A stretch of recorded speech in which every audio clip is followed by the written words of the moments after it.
Hey guys, welcome to episode 41 of the 1023 Soul Shop Talk podcast. I, I've spent a lot of time, trying to make the cleanest and the best and the best like content that we can. And the sad thing is, like, despite the effort, when it actually comes down to it, when we record a podcast, especially with guests, a lot of times it's not the greatest. Like, the video quality is not good. The production quality isn't what we want. And believe me, that's not because of a lack of effort by any means. That is, it just comes down to, like, the situation sometimes isn't perfect. And at the end of the day, we deal with problems and we're like, all right, well, let's just jump on a Zoom call, and then if your internet's bad, then it's going to be a bad podcast, to watch. But anyway, what I want to do is I'm going to go ahead. You can see my little adorable puppy in the background. She's awesome. She's a oh man, I don't remember what she is. She's a golden retriever slash some sort of husky. I don't remember what it is. Some sort of golden husky mix.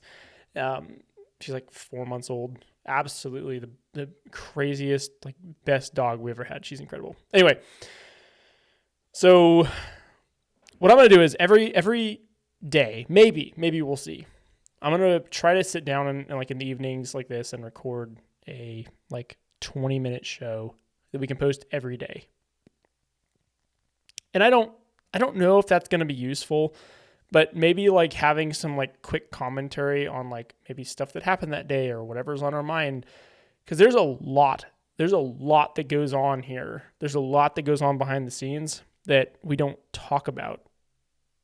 And this is a strange thing with this podcast is like a ton of time goes into like thinking about what to do, talking about what to do, like what's next. And then it's just sit down and record and like not really planning. And I know we've talked about that in the past where like I don't really plan things very often. It's usually just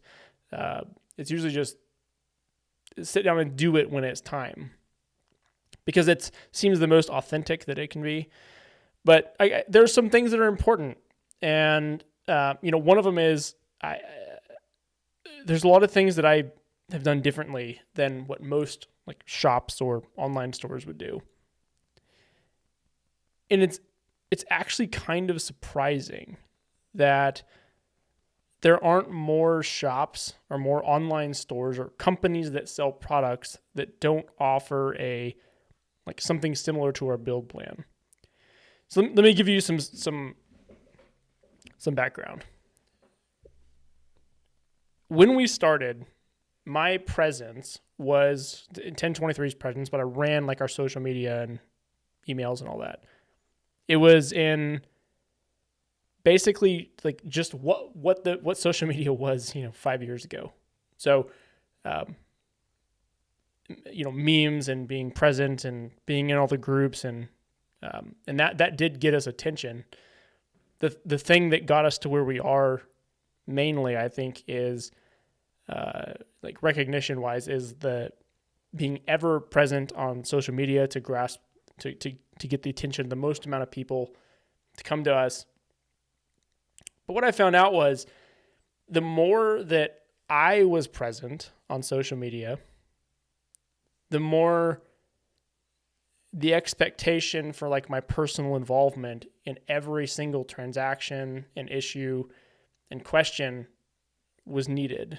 And so, and this is what happens. Like, I see a lot of shops that do take, a very public approach to Facebook groups, specifically Facebook groups. And they take this approach and then they are willing to complain when it's not perfect. Like when something doesn't work the way they want to, people expect them to, answer private messages on the weekends because you're present and you're commenting on the weekends. And I think from a online store, from like somebody who's selling a product standpoint, if you're actually in this for the right reasons, like if you're in this to grow it, then you should understand that it's not, you don't get to just say like buy stuff from us and then not be like reachable on social media. Like you can't just like private message me. And that's what I was dealing with, was people wanting to private message me constantly, like hundreds of people a day while I'm trying to run a business, and it didn't work. So the right approach that I saw was like, if the expectation is of me to be present for everyone who could possibly need me on social media, but it was outside the grasp of what I could actually handle, then leaving social media is the right choice. So in 2020, I think it was like beginning of mid 2020, somewhere in there, I despite popularity, whatever, I was like, I'm going to leave this. But right around that same time, I was already coming up with ideas of ways that I wanted to market to the people that are actually going to be the right people for us. Like, who can we serve properly? Because I don't want to sell anything that we can sell to everyone. I want to sell what we can sell to the right people that appreciate the service that we offer, appreciate the products that we offer, appreciate the information that we have, and are willing to pay for it. And it's a little weird because we charge the same prices for most products that everyone else does. Like we don't charge like an obscene amount of money or anything like that for the services we offer that I think are above and beyond what most companies do. But there's a matter of time. So like if you want very good qualified information about how to build your truck, and you want to come in basically not knowing what you're talking about and be able to walk away with good information about what the right parts are, then you need someone who's competent to ask the right questions, to seek out, what it is you want from your truck, and then to help plan that build, which is what our build plans came from, around that. And that's what we did. So I went all in on this podcast, which isn't what I want it to be. It's good, but it isn't what I want it to be. And I went all in on that, and then our build plans, where you can schedule a time to talk about your build, like directly with me. We'll take a scheduled 30 minutes, and we will discuss everything. What it is you're looking for, what you want the truck to do for you, what are the right parts, and I'll explain it all. Because what's more important than like getting parts is that you get the parts that actually fit what you want the truck to do for you. And I think that's really important. It's missed a lot. What do you want the truck to do for you? Well, I see the question asked a lot, like, what do you do with your truck? And that's like, I don't know, this gets fragmented, but what do you do with your truck is a good question. It's a good like leading question to maybe more questions. But what we ultimately want to know is, what does the truck need to do for you? Like, that's why like on our build plan pages, we ask like if you could rate them, 1 to 10, it's not like that, but basically what it is, what is important to you? Is it towing? Is it daily driving? Is it racing? And there's a list of them where you can choose, which fits into what category. Like first place is towing, the second place is, daily, last place is racing.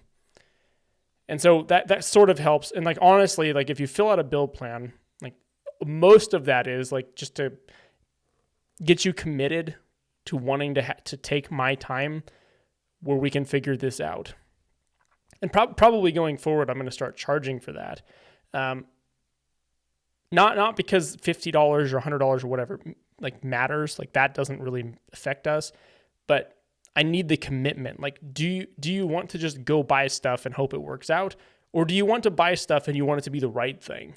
And do you want to understand why you're buying it? Because that's ultimately what this is about. And I think that's something that's missed, is it's become so prevalent that people sell products and people tell you, what's the right thing to buy, that you it's not presented that there could be a lot of reasons not to buy those parts. And so you take the information from, Facebook, which is, the new forums, or you take it from forums. God, please stop doing that. From years ago, 5-10 years ago. and you make your decisions based on that information. And or you could talk to somebody who does this literally thousands and thousands of times. Like, we know the outcomes. Like, not only do we see what happens when you buy the wrong parts, like, we're on every aspect. We sell the parts, and it also becomes like by default, it becomes our problem if your truck doesn't run the way you wanted it to, because we're the ones that tune it. And the first thing that almost everyone turns to when their truck doesn't run the way they want it to when it's modified is to the tuner, which I disagree with. We have those discussions daily, but that's what happens. And so we've built everything around the idea that you need to be educated ahead of time. And so this is like the overarching advice of what I give on any like personal build call. And I don't generally say this, but I think we need to kind of be blunt about it, because it's really important that you understand this. Whether you're paying a shop to do work on your truck, let's say specifically install modified parts, or you're doing it yourself, if you make the decision, regardless of your understanding of this, if you make the decision to modify your truck and there's an issue with it, and the issue could be anything from you don't like the way it idles to actual problems, like you bought upgraded injectors, you bought an upgraded high-pressure oil pump based on anyone's recommendation, and the truck doesn't maintain pressure, the truck doesn't make the power you want it to make.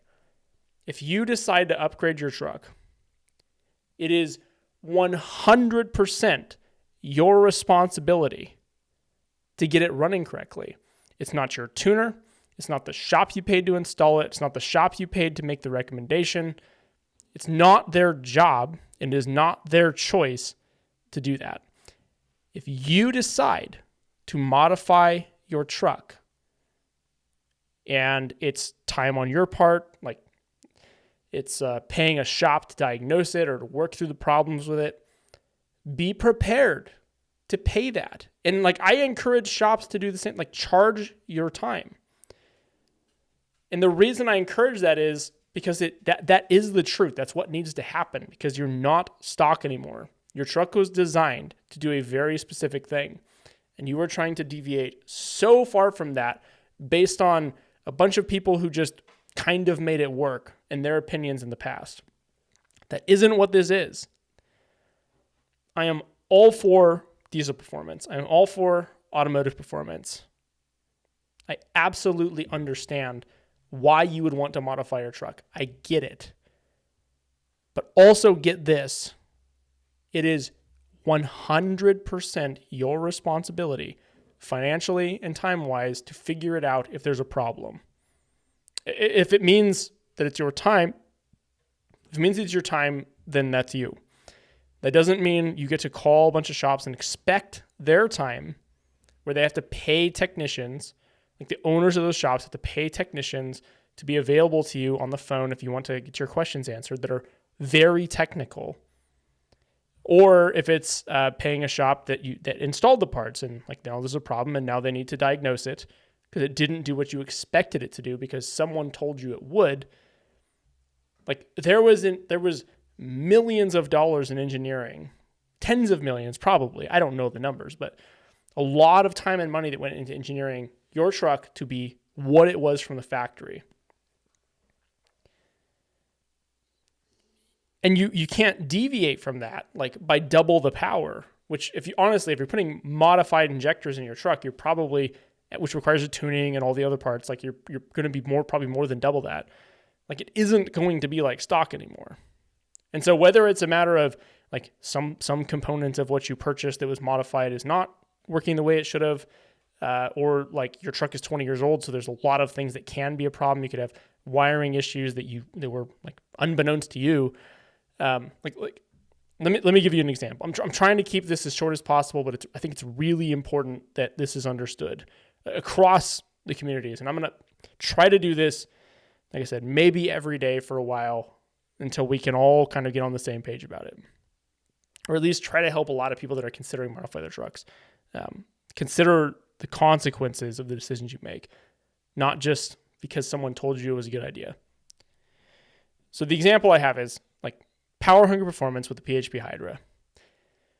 So many people buy those chips, install them in their stock trucks. And this more a problem on Super Duties, but PHP, they turn off the ICP codes, the injection control pressure code. So like if your ICP is above or below desired, which is probably going to be below if you have a stock truck in a hot tune, they turn off the codes and you don't get a check engine light for ICP being a problem. We see this literally all the time. Well, us and most other tuners don't do that. We don't disable the code. We don't disable P1211 or P1212. So if you put your truck in a hot tune and your high pressure oil pump isn't able to maintain pressure, the truck will throw a P1211 or a P1212.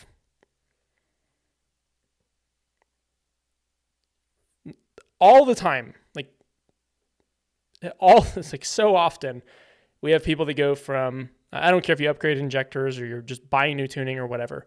We have people that have a modified truck, they buy, or stock truck, and they buy custom tuning from us. They came from PHPs, and they say, well, now my truck's throwing a code. What's wrong with it? So we have to spend our time, which should be very expensive. Like, if you want our expert advice, if you trust that, then it should be very expensive, and we don't charge for most of it. But we should. It's like it's a problem with how this works, and this is why I'm having these conversations. If you decide to modify your truck, you decide to buy custom tuning for it, and the truck now throws an ICP code, but it didn't before with PHP tunes. It's not that there's something wrong with our tuning. The truck's going to make whatever power it's going to make. Like, we're going to command the fuel, and we're going to set the timing, and we're going to set the injection pressure. It's mechanically the truck cannot make the pressure that we are commanding. That's not our fault. Like, you asked us to build you a race tune. The truck doesn't maintain pressure. You need to fix it. You need a high pressure oil pump. You need to fix injectors, whatever it may be, right? That's a whole nother thing. But we see that a lot. But I understand it. I understand the reason why like PHP would do this. They would not have the check engine light for P1211. Come on. And it's because they got so many phone calls from people putting tuning in their truck or emails, like so many of them saying like, now my truck's throwing this code, or you haven't checked the codes and my truck throws the check engine light. Can you tell me what's wrong with it? You just mitigate the phone calls, get rid of the code. I 100% get that. But I also will not do that, because what that's telling you is, just like it was designed to do, the truck has a problem that needs to be fixed. Whose responsibility is that? Is it ours as a tuning company who gave you what you asked for to help you determine the problem? No, it's not. We gave you what you asked for. You wanted a race tune. Here's a race tune. If your truck isn't capable of keeping up, that is not my problem. I can certainly try to help educate you along the way, but there's very limited resources of highly educated people that will walk you through that. And we don't do this, but like, we should be able to expect that you should be charged for the time to talk to people who can help you through that, because it isn't simple. Like, we help shops constantly. Every day we help shops figure these same problems out. Like, just because you take it to a shop does not mean that gives you an answer. Like, there's still going to be diagnostic time, and that's expensive, which leads back to the whole thing of, if you decide to modify your truck, be prepared to pay for it, or be prepared to figure it out on your own, one way or the other. And like, this isn't like, whoever sold you the parts, it's not their responsibility. Whoever sold you the tuning, it's not their responsibility. And I really think this is important to bridge the gap of people who are upset that shops are having issues with their trucks, or people are mad about their tuning not performing right, or whatever. Like, understand, it's not that simple. Like, it's so prevalent that it seems that simple, but it isn't. So again, guys, if you appreciate this podcast, if you appreciate digging into this, I've always kind of tried to avoid it because it is so complicated, and I don't want you to assume that I'm being a dick. I'm not being a dick. Like, I want to explain it so we can be on the same page. That's what's important to me. But if you appreciate this, share the podcast, like it if you're watching on YouTube, because I will try to make these videos. Watch it on YouTube, like, comment, share from there. We're on Spotify and Castbox and Apple Podcast and whatever. You can leave comments and reviews on Apple Podcast, and I really would encourage you to do that. It does help us. But I'll probably try to dig into this maybe every day, maybe every other day for a while. I know some of you probably heard beginning of the week we had a podcast that released that was very hot on the subject of the EPA. That was taken down because it's not time yet. It wasn't actually supposed to be posted. It was supposed to be part of a series going forward, and that'll be eventually. It was not supposed to be posted. Yeah, there's a lot to come. There's a lot I think we need to understand about each other, and I'm excited for the future. So, appreciate you guys listening. We will talk to you on the next one.